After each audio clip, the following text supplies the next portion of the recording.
3 citations à insérer dans ta dissertation sur Sido Lévry de la Vigne. Elle marche à tous les coups, alors c'est parti. J'écoute, mais surtout je regarde.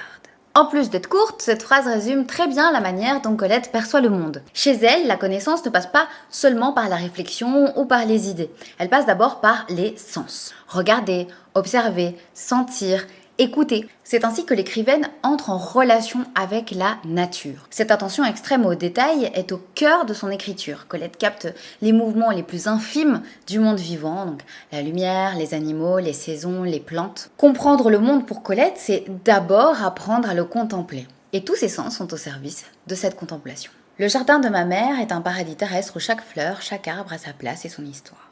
J'ai choisi cette citation parce qu'elle contient et la référence à sa mère et le lien qu'elle entretient avec le vivant. Sido, la mère de Colette, elle-même apparaît comme une figure centrale dans ce microcosme, donc ce petit monde. Elle est comme une déesse dans son jardin, elle connaît les plantes, les protège, les observe et transmet à sa fille cet amour de la nature. Le jardin d'enfance devient ainsi un lieu d'apprentissage et de formation. Le vent qui souffle à travers les arbres parle un langage que seuls ceux qui aiment vraiment la nature peuvent comprendre.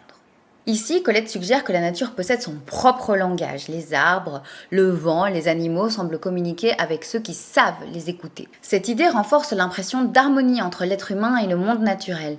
Mais ce langage n'est pas accessible à tout le monde. Il faut une véritable sensibilité pour le percevoir. C'est précisément ce que les textes de Colette cherchent à transmettre au lecteur, une manière d'être attentif au monde, de ressentir les choses avec intensité. En mobilisant ces 3 citations dans ta dissertation, tu montres que tu as compris ce que Colette célèbre dans ses textes, la beauté du monde vivant et la capacité de la sensibilité humaine à s'y accorder. Dis-moi en commentaire pour quelle autre œuvre tu veux que je fasse la même vidéo et à très vite sur Lumni pour plus de vidéos de français.